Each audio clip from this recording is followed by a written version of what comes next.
22 जनवरी एक तारीखी दिन है, बिल्कुल तारीखी दिन है।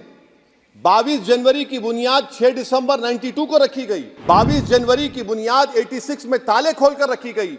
आज मुल्क के 17 करोड़ मुसलमान भारत के वजीर आजम पर एतमाद भरोसा नहीं करते, बिल्कुल नहीं करते, बता रहा हूं, खुल के कह रहा हूं। मैं जिम्मेदारी के साथ कह रहा हूं कि भारत के प्रधानमंत्री और उनकी सरकार भारत के मुसलमानों से उनकी शनाख्त को छीनना चाहते हैं।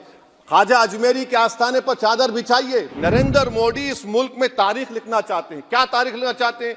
कि मैंने इस देश को, गांधी अंबेडकर के देश को मैंने हिंदू राष्ट्र बना दिया। हमारे देश के प्रधानमंत्री सर, वतन अजीज के वजीर आजम, मैं बड़ी जिम्मेदारी के साथ कह रहा हूं कि मैं अपने बचपने में जब हिस्ट्री पढ़ता था तो मैंने एक स्टैचू की फोटो देखी थी, प्रीस्ट किंग ऑफ मोहनजोदारो।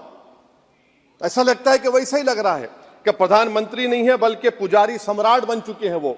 और मैं क्यों कह रहा हूं कि हमारे सदर जमहूरिया ने कहा था कि 22 जनवरी एक तारीखी दिन है, बिल्कुल तारीखी दिन है।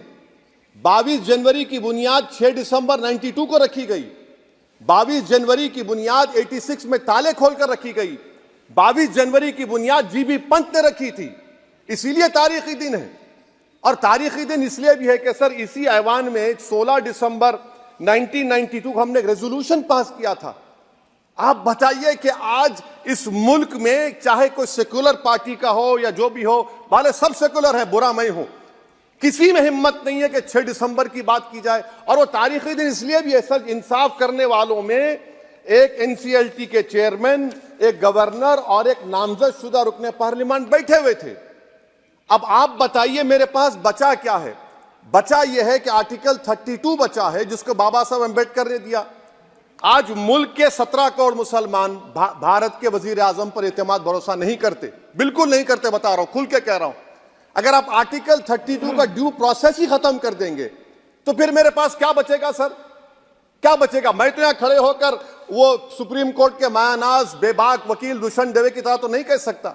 मुझे आज भी रूल ऑफ लॉ में भरोसा है, मुझे आज भी कानून पर, संविधान पर भरोसा है, मगर ड्यू प्रोसेस तो फॉलो होना चाहिए। ड्यू प्रोसेस फॉलो नहीं हो रहा। एक तारीखी दिन 22 जनवरी था, एक तारीखी दिन 31 जनवरी था। सर रात के अंधेरे में अपील किए बगैर आप आरे लेकर रास्ता खोल देते हैं।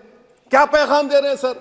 600 साल की मेहरौली की मस्जिद को बगैर को नोटिस दिए आपने डिमोलिश कर दिया।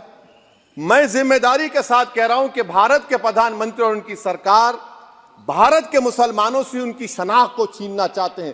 ख्वाजा अजमेरी के आस्थाने पर चादर बिछाइए, मगर आप जो चादर मुझसे छीनना चाह रहे हैं, मेरी मस्जिद है, आप हर मस्जिद को छीनना चाहते हैं।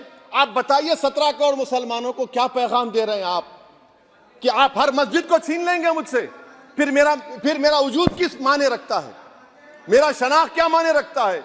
रूल ऑफ लॉ क्या माने? अच्छा, 1991 के प्लेसेस ऑफ वर्शिप एक्ट पर क्यों नहीं बोलते आप लोग?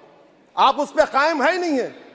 आप 500 साल की बात करते, मैं आपसे कहता हूं भाई 500 साल पे मत जाइए, बौद्ध पे जाइए, जैनिज्म पे जाइए, शैविज्म पे जाइए, कहां रुकेंगे? अरे इस देश को आजादी मिली 47 में, संविधान मिला हमको बाबा साहब अम्बेडकर का, बराबरी का। उससे पहले तो राजा रजवाड़े थे, जमहूरियत नहीं थी, लोकतंत्र नहीं था, मगर आप उसको उस बारे में लेके जाते। अरे 500 साल आगे क्या होगा बताइए? आप किसी एक सिविलाइजेशन, सर अंग्रेजी में किसी ने कहा था, civilization can not be rewritten by hatred, history can not be corrected by demolition. आप ये नहीं कर सकते। और मैं उम्मीद करता हूं कि जब मौर्रिख तारीख लिखेगा, नरेंद्र मोदी इस मुल्क में तारीख लिखना चाहते हैं। क्या तारीख लिखना चाहते हैं? कि मैंने इस देश को, गांधी अंबेडकर के देश को मैंने हिंदू राष्ट्र बना दिया। मैं उम्मीद करता हूं कि हमारे भारत के, हमारे हिंदू भाई देश के प्रधानमंत्री की सोच को नाकाम करेंगे। उन पर है, अब देखते हैं क्या होता है।